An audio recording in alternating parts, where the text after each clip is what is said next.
Welcome to another episode of the Channel CEO podcast. We're live today here. It's Tuesday afternoon, hot day here in the Mid-Atlantic. Glad I'm indoors, but before we jump into it, this episode is brought to you by My IT Spend. My IT Spend is the only tool that provides the visualization of an IT stack, full contract management. It's the only multi-tenant white label platform available to help MSPs differentiate themselves from a saturated market where every major service organization is beginning to expand into managed services. So this is not only a way to stay relevant, but creates a path to revenue and sustainable management, allowing service provider to partner with their clients and grow together. As you can see, I need to practice my reading of spots, but enough about me, enough about the channel program and My IT Spend, all that stuff. I want to bring up our guest because it's hard to nail this guest down, because I feel like when I look on the socials, he's in a different country. It seems like every other day. So I'm going to bring on MJ Shore here from CompTIA. MJ.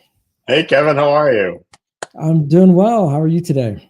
Good. Suffering the same. I'm in New England, but we're suffering the same hot, muggy weather. So we've got it up here too.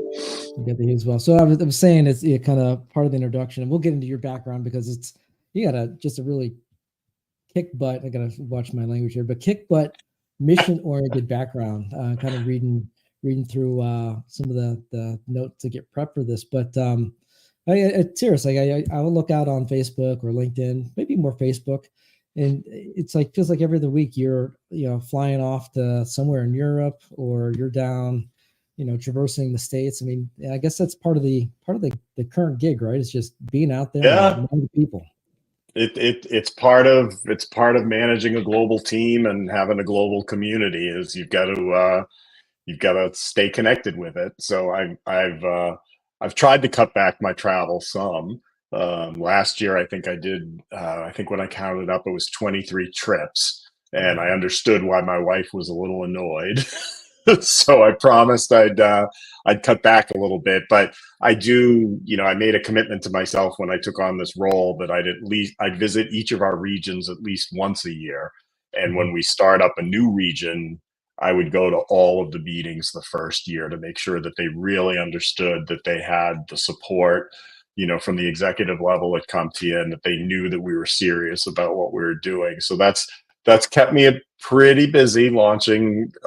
We launched a new region in DACH, which is Germany, Austria, Switzerland, year before last. And this year, we launched officially our ASEAN region, which is ASEAN is an economic cooperation of 10 countries in Southeast Asia. I always describe it as think of all the countries between India and Japan, south of China, but not the Koreas. I don't know why the Koreas aren't in that, but so be it. It's 10 countries, but that definitely keeps you busy. But it's a great region. They're hungry to engage in the community, understand more about the IT channel, and follow in the footsteps of many other areas of the world where managed services and a healthy channel has really made quite a difference in the economic conditions on the ground. Absolutely. So we'll get into a lot of the kind of the global impact you guys have, the reach that you guys have with a couple thousand member organizations, and I think what's interesting is that you have kind of you wear at least you're probably more than two, but you have two primary hats that you wear with the organization, and I think that's it's pretty interesting because it seems like you're pulled in a couple different directions. But before we get there, let's kind of jump into your background, because you have been in, particularly, you were in the managed services space for quite some time, and I was intrigued by the entrepreneurial spark that you kind of alluded to as we're getting ready for this. You said something to the fact that you watched essentially a partnership, an ugly divorce of a partnership, and that was really one of the catalysts to get you to go out and start your own practice or go down this path of entrepreneurship in the beginning. So can you elaborate a little bit on that? Yeah. I'd always had in the back of my mind that I would like to start a business, and I think that simply came from living in an entrepreneur's house. My dad had his own business in a completely different industry, and that was sort of my sphere of reference, right? As I went through my formative years in college, and his advice to me when I graduated college was to go into sales and learn the sales side of business, because he said that's a skill set that will help you no matter what you ultimately choose in your career. He said, because ultimately every business needs to generate revenue, and that revenue comes from sales, and he had some strong opinions about the right way to approach sales, the wrong way to approach sales. So that was always in the back of my mind. But then I found myself in a very, very unique and fortunate position where I was working with an organization where we just had just a phenomenal team. I mean, everybody, it was close like family. It was a super close organization. It was in the tech space. It was in technology wholesale. And I originally went in a sales capacity, but then wound up taking over and running IT as well as maintaining accounts. And then it's actually funny, and it's dating myself, but I remember when we got our first internet connection, we were spending $4,000 a month for a Oh my T1, goodness. which is like, Oh yeah. we'd all claw our eyes out right now if we found ourselves on that kind of bandwidth, right? But I remember having to work with the local carrier to dig up the street, pull the cable, pull the fiber, how expensive it was. And I don't know how, but I came up with this crazy harebrained idea because there was no dial-up internet provider in our city at the time. And I said, we should make money on this connection and offset this insane cost, because we were paying $4,000 a month essentially for email, right? And so, long story short, I wind up with a server room full of modem banks, and we were reselling this service. And our core business was wholesale. So we were generating, on any given day, we might generate a handful of invoices, probably not more than a couple dozen invoices max. And it could be anywhere from $10 to $100,000+ on these. And then I came up with this harebrained idea for the dial-up ISP, and suddenly within 6 months, we've got 2,000 customers at $24.95 a month every 30 days. Oh wow. You want to raise hell with a back office operation? Take a back office operation that's built around a wholesale model that's generating a small number of transactions, but pretty high dollar volume, and insert a high number of transactions at a very low dollar volume. Oh geez. It was a bit chaotic. So, and at the time, the two partners that had formed the business were going through kind of an ugly business divorce. And I found myself kind of caught in the middle. And through that process, I came up with the crazy harebrained idea to try and sell off the dial-up ISP. I very quietly made some inquiries, and we did. We sold it off and got rid of that piece of it. But then in the process, I wound up leaving, and I just thought to myself, boy, if I'm going to put this kind of blood, sweat, tears, passion into something, I should probably try to put it into something of my own before I get back in another situation like this, because I really did treat it like it was my own. I embraced it. It's who I am. It's part of my DNA. And that's what led to me launching my MSP back in 1997. And I just picked up the phone and started calling people I knew and said, "Hey, would you be interested in engaging with me to help consult on your use of technology, and how to approach it from a position of optimization, and looking at it to drive your profitability and your business goals." And the next thing I know, I've got a pretty decent little MSP on my hands. That was before the days when we were called MSPs, but that's how I wound up in that spot. And then just shy of 20 years later, in late 2015, I sold that business to a friendly competitor and merged in as part of the leadership team with that organization. We'd worked together for years, helping one another. It actually goes back to the business that I went through that ugly divorce with, because the guy that started what became the MSP that acquired mine, I was his biggest customer. Oh wow. Because he started in the telco space, telephone and internet, and I was his customer. Then I helped him, start up his business and morph it into an MSP. And then we were having lunch one day, and he said, "Hey, why don't we acquire you and you merge into us?" And I'm like, "Hey, I didn't think I was going to be having this conversation today." But it was a funny thing. I wasn't shopping at the time or anything, but merged in. They were a very, very progressive and successful MSP. It really took my business to a level I wanted to get it to overnight. And then ironically, we wound up getting acquired about 18 months later by a national MSP. Wow. I was not in love with the direction of that organization. So once my contract was up, I went off and did some consulting, and that's what ultimately brought me into CompTIA, which is a kind of funny path because back with my MSP, I joined CompTIA way back in the year 2000. Mm. So, I had been a CompTIA member that whole time. I even served on the CompTIA board. I served a couple terms on the CompTIA board. So it's kind of funny to now work for CompTIA. That was never on my radar, but life has an interesting way of presenting some unexpected opportunities. And for me, it's been the right thing at the right time for all the right reasons.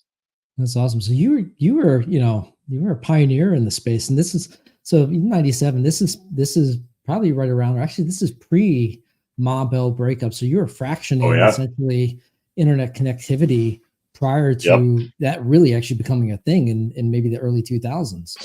Oh, for sure. I mean, we were helping businesses get online. We were slapping modems into servers to dial up and pull email down every 15 minutes, and before people could afford a perpetual, continuous connection.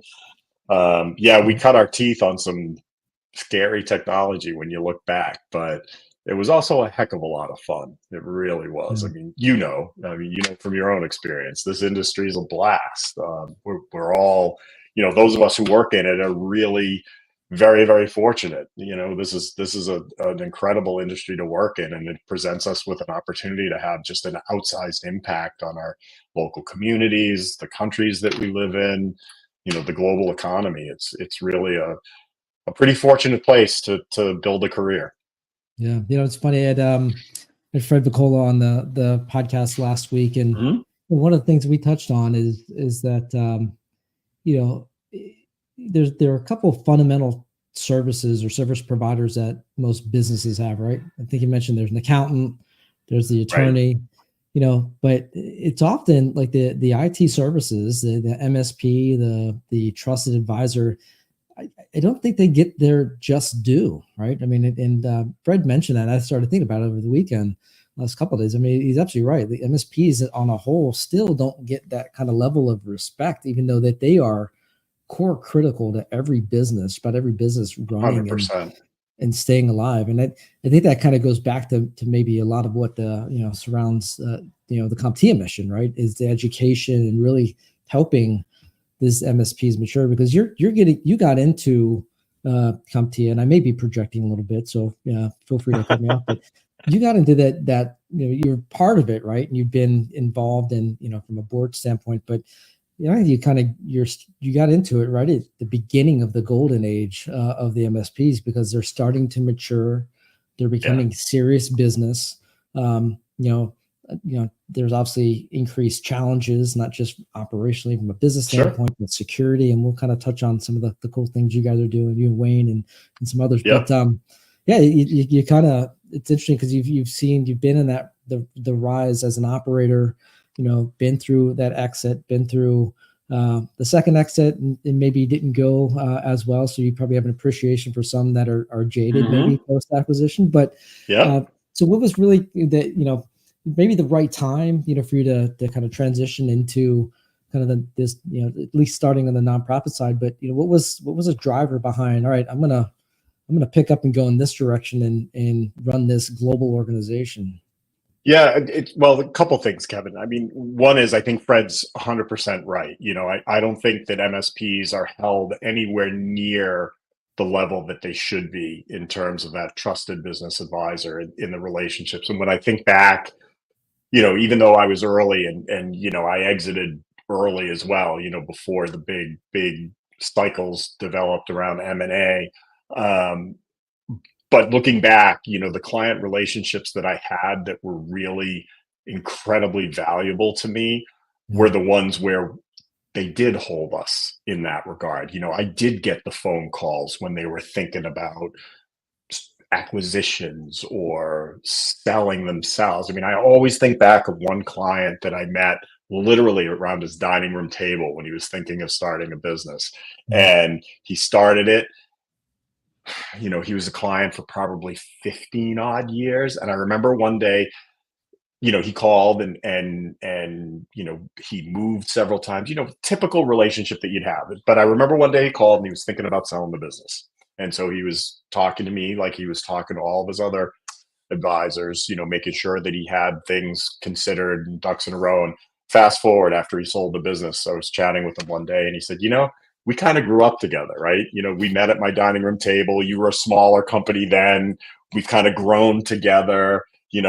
I think I may be off on this, but roughly speaking, when he sold, I think he had 30 to 40 employees, and I think he sold for 10 or 12 million dollars or something like that. And he said, I've really appreciated the relationship we've had over these years, and it's kind of nice to think that we've helped put food on families' tables. And he was really proud of the fact that he sold and all of his staff went, nobody got cut, anything like that. It was and he said, it was basically, it was like it was an eye opener for me, because he was, in one respect, he was thanking me, but in another respect, that really lit my light bulb that, even as a small MSP in a small market, you have the ability to impact so many individuals and so many other businesses through your clients. When I say that we have an ability in this industry to have an outsized impact on the world, I believe that in my core, in part based on some of my own experiences. But what led me to come over to CompTIA was somewhat in line with that, because I always felt as a CompTIA member that CompTIA understood that as well. And being a mission driven nonprofit organization, it presents some different lenses on those conversations. And CompTIA has always been about enablement and helping individuals and organizations be the very best that they can. We say our mission is to unlock the potential of every individual and organization in the industry. So we want to help you and every one of your listeners be the best versions of yourselves that you can be, personally and professionally. Some of that's through technology certifications. Some of that's through the community work we do. Some of that's through the philanthropic work we do. But we also want to help your companies be the best they can be and deliver the best products and services and solutions into the market, because we've seen the results from our research, from some of our own activities around the world, where we know that if technology delivers on its promise properly, we can change economic conditions on the ground. And what do we know? We know that if economies are healthy and thriving, there's freedom and opportunity for everyone. And if that doesn't happen, well, where did the autocratic, theocratic, dictatorial governments come from? They come from economies that are suffering, and they take advantage inappropriately of those situations to control people. So, yeah, I believe in my core, we have a moral responsibility as an industry to make technology that great equalizer. Now, there are a ton of headwinds with that. There's no question there are a lot of headwinds with that.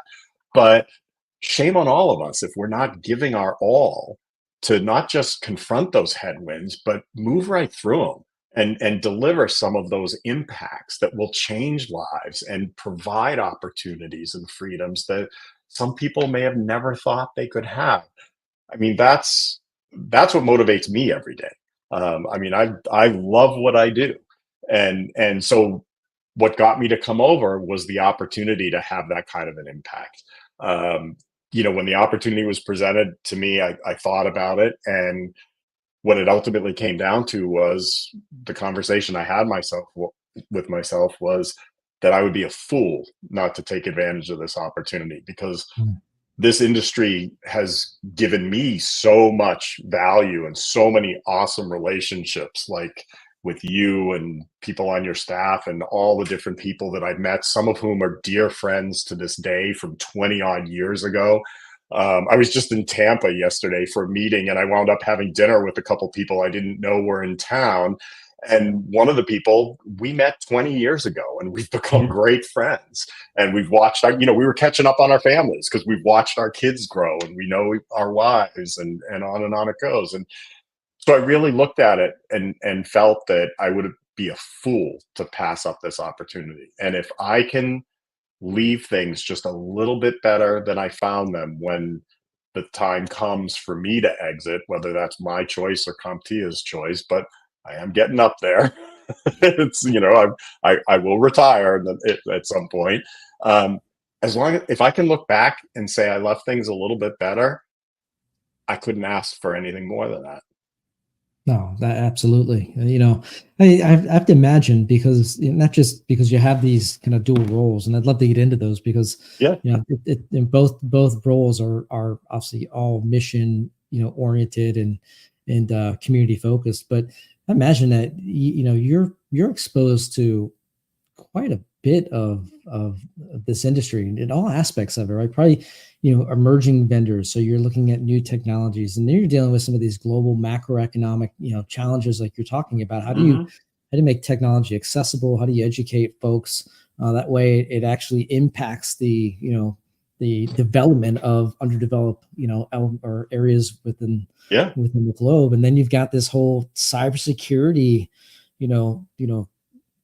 swim lane that's an overlay of everything that we do now. And you're doing this at a time where, and I'm sure every kind of leader of an organization, particularly an organization like CompTIA, it's a pivotal time, it's a crucial time. But I would argue it's probably the most pivotal or crucial time because of the rapid evolution of technology, the introduction of AI. You've got security, and then you've got this whole new paradigm in how the next generation actually communicates, engages. So you've got like all these just different crazy dynamics coming at you at one time. But let's kind of get into kind of the day-to-day, because you have these two roles, right? As Chief Community Officer and CEO of CompTIA Spark. And so what does the kind of the day-to-day look like? And kind of let's touch on kind of maybe some of the core mission of what CompTIA is trying to accomplish. Sure.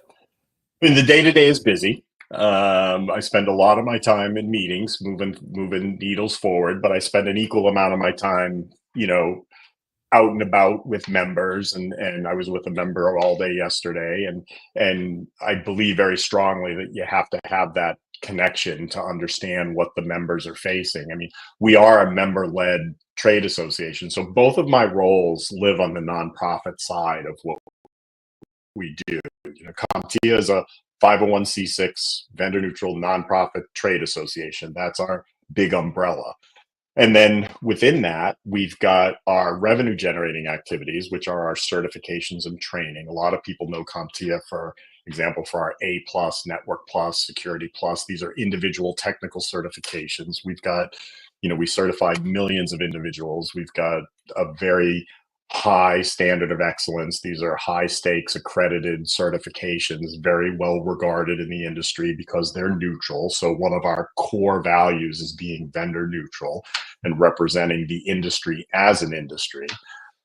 And then we have our nonprofit activities, which are our global community, and then our philanthropic arm. So CompTIA Spark is a 501c3 foundation within the overall CompTIA umbrella. And that was the brainchild of our CEO, Todd Thibodeau, and our chief of staff, Charles Eaton. And it's brilliant because essentially that activity is our gift as an industry to the world, because what CompTIA Spark does is it manages our philanthropic donations. We donate hundreds of thousands of dollars a year to tech-related charities and other initiatives. We together with Channel Pro, for example, give an annual scholarship in memory of Cecilia Galvin, the first female editor of Channel Pro. Cecilia was a woman that broke the glass ceiling in the industry media, and wonderful lady. And it's really nice to collaborate with Channel Pro and keep her memory alive. And these scholarship winners every year, they blow your mind away, Kevin. They make you feel like you're about this important to the industry with what some of these kids are doing. It's amazing.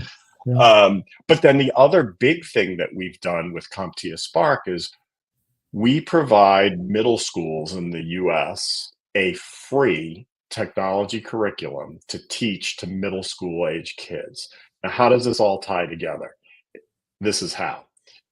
One of the key issues we have as an industry is a skilled workforce and Mhm. enough people coming into that skilled workforce to fill the available jobs that are out there. And look, let's be very direct about it. We are falling behind.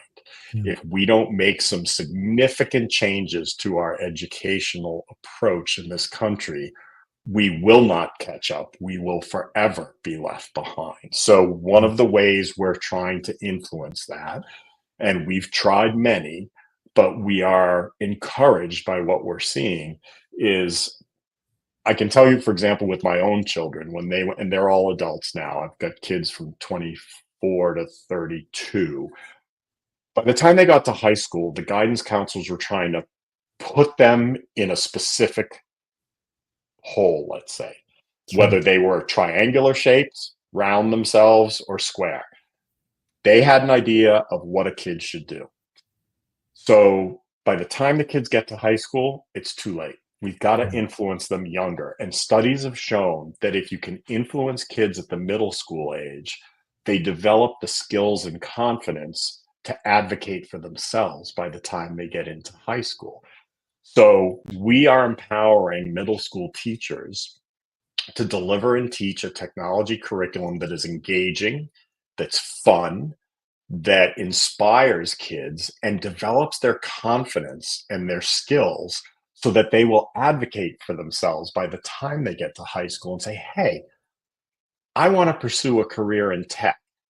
To be in the tech industry, it could literally be in any industry because we know every business is a tech business. You could work for the corner veterinarian and you're on the computer most of the day. So it doesn't matter where they wind up. We want them to have a strong sense of technology, confidence, skills, fluency to be able to pursue those careers. Because if we can get more kids interested in technology as a part of their career objectives, we can start to close that gap. Now, it's going to take time. This is not something we're going to see results from tomorrow. But the feedback we're getting from the schools is phenomenal. I've been to some middle schools and watched these kids doing the curriculum. We don't have enough time to talk about it, but I could share some stories that would blow your mind. It's Mm. amazing to see how these kids light up because they grew up differently than you and I, right? You Mm. grew up differently from me. We're far enough apart. You know, I'm dating myself, but yeah, I had to schedule time in a computer cluster when I was in college and feed a punch card to do DBase 4 work. Okay. Um, Yep. and it got better and it got better. It's radically different now, but teachers are under so much pressure now from for all kinds of reasons. The last thing they need is to learn how to become technologists to deliver a curriculum. So our curriculum is designed by educators, by technologists with 1 day of professional development. That's 1 day of facilitated training with our staff. A teacher can go back and implement this technology in their middle school and make a significant impact. And this addresses all manner of um, populations, right? You know, girls, obviously boys, underprivileged, underserved. We're talking about tribal nations. We're talking about school districts that struggle for funding. We can just we'll hand it to them, and we position it as a gift to the world from the industry. So when you're a part of CompTIA, whether you're an individual purchasing a certification, a company like yours who's a member of the CompTIA community, and your staff engages, you're helping deliver that gift out to middle schools. So it all fits in our nonprofit umbrella and our mission to make an impact, whether it's to individual professionals, technology companies, young kids who are starting to explore what their futures may look like. Put it all together, we've got a fantastic portfolio of services that we bring to the industry and to the world to try and make things a little bit better for everyone that we can encounter. I might again. I have to temper myself because sometimes I have a tendency of projecting, I guess, or onto the guests of the show. But we were talking earlier. Your father was adamant that you get out there and you learn, how to sell. Sounds like he had a pretty profound impact. And it feels like that you're kind of carrying that forward, right? Whether it's sales or technology or just getting out and kind of, you know, broadening, your skill set. It seems like that's Yeah, maybe something you carried forward.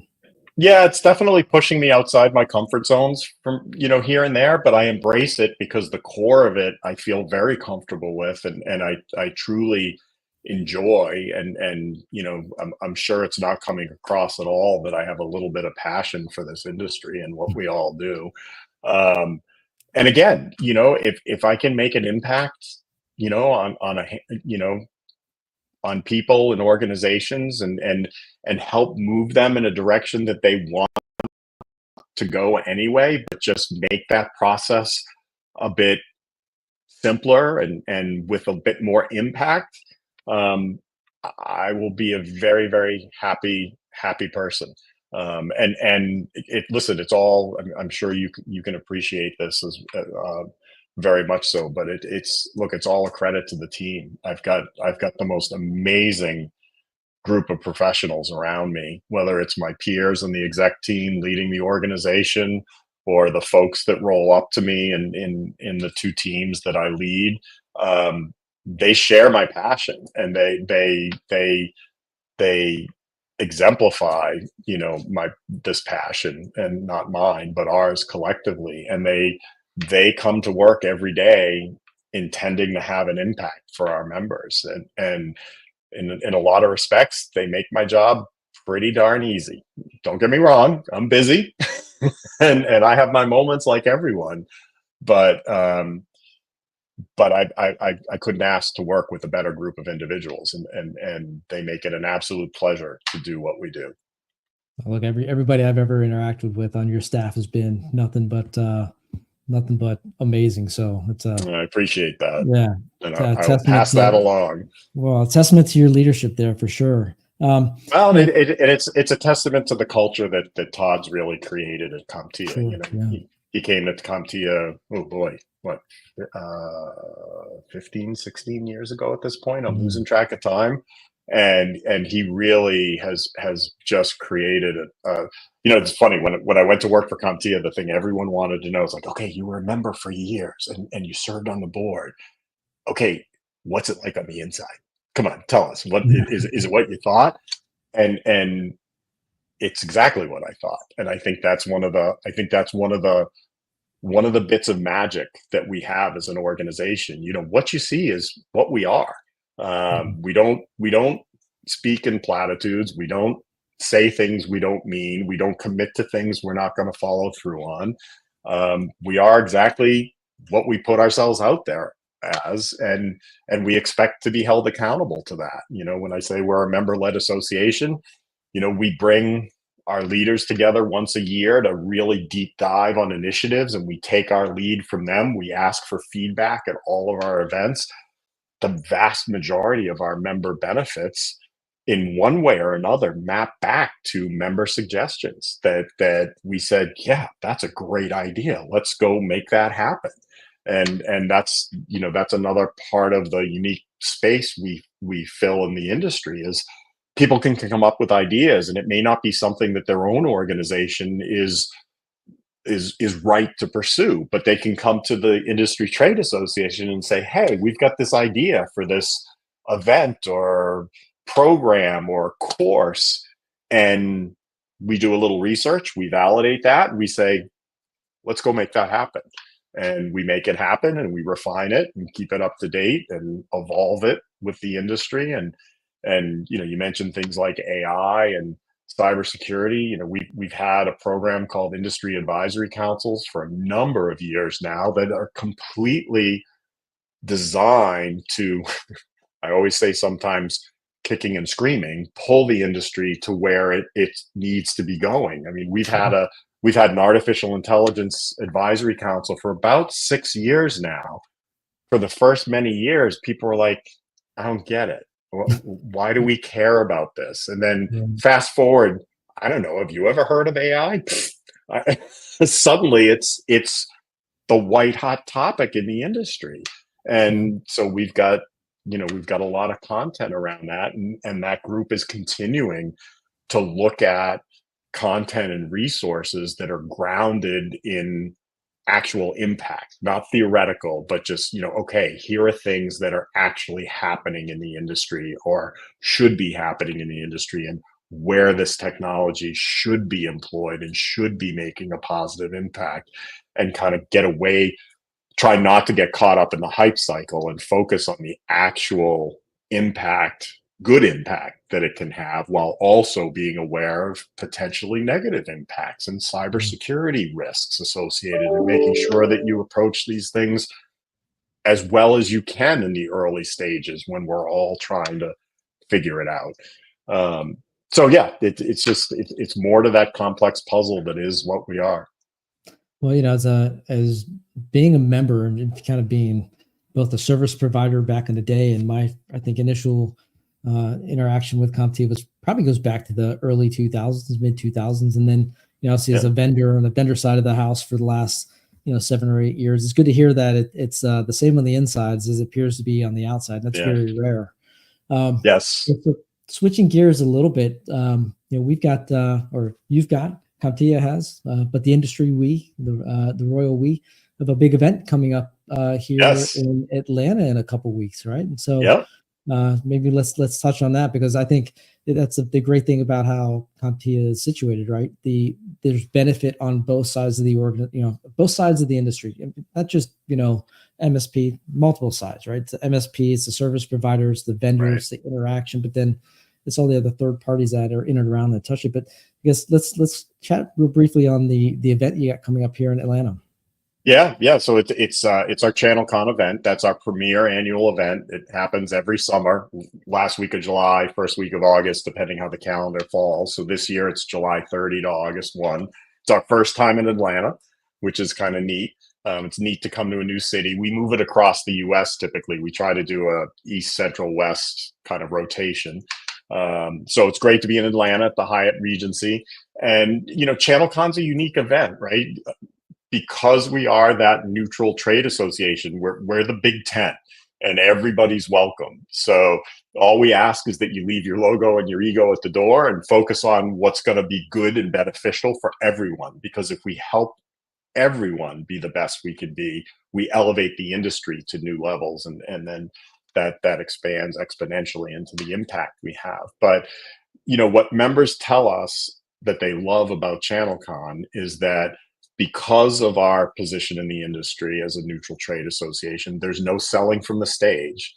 And even though we do have what we call a technology vendor fair, a trade show floor, every exhibitor has the exact same size booth. So when a vendor or distributor or one of the other service organizations that's part of the community, it's part of their membership. They don't pay for a booth. They don't sponsor to get the biggest booth in the house. Everybody's got an 8x10. And what our members tell us is that presents a very unique and comfortable level playing field to go and talk to vendors.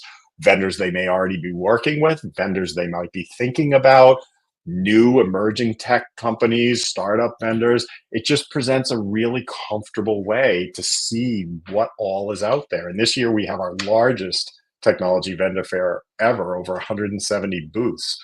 We ran out of booths, I think, within 2 weeks of opening up selection back in May, which was a very strong testament to the demand. But then our education tracks are very similar. There's no, whether you're a big established vendor, a startup vendor, someone new to the industry, you come and share thought leadership. It's not about selling your product or service. So we have 4 educational tracks. We have a community track, which is all content and education developed by members of the community. We have an MSP success track focused on MSPs and solution providers to help them more from a business standpoint, some technology too, but primarily, more business type oriented issues and helping with education there. We have a cybersecurity track, of course. We've got several pre-day workshops. We've got risk management courses. We've got some tabletop exercises. We've got our cybersecurity trust mark embedded trainings, and we have a vendor and distributor track for vendor education to help all of our vendor members. So it's a very robust agenda full of opportunities to engage. Our North America community meets as part of that.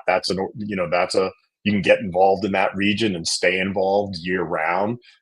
This year, we've got a lot of international members coming. I think our furthest members coming from Australia, which is kind of cool.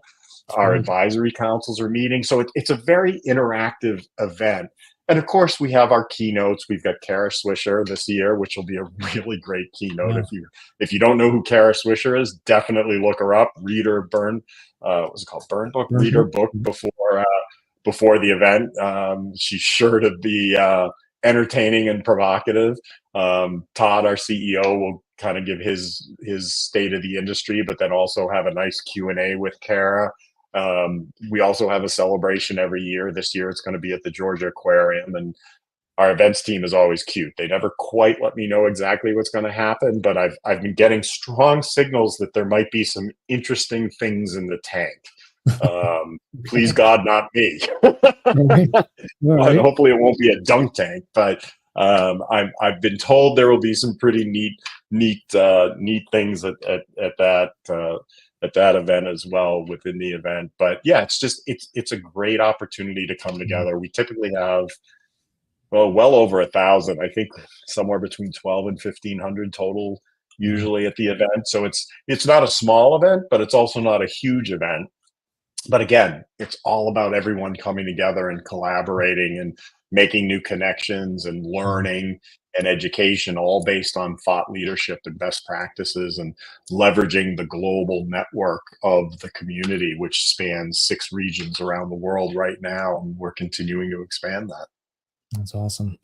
Well, look, MJ, we will certainly have links to the event, and I encourage everybody to get out there and attend, both on the vendor side, the service provider side, because it is about the engagement, it is about the education, and it's truly a unique event. And your background and you running this community is unique, and you can see you put your stamp on this industry, and it's really cool to see this progressing. I'm looking forward to, after seeing you in Atlanta, where you pop up next, because I know you're going to be back out on the road doing your thing. I will be. I think my next adventure is taking me down under, if I remember correctly, because we've got a meeting in New Zealand and Auckland, and then we've got our Spotlight Awards in Sydney, our annual awards. Oh, and I almost forgot to mention, we'll name our member of the year at Channel as well. That's a highlight of the event. We always name our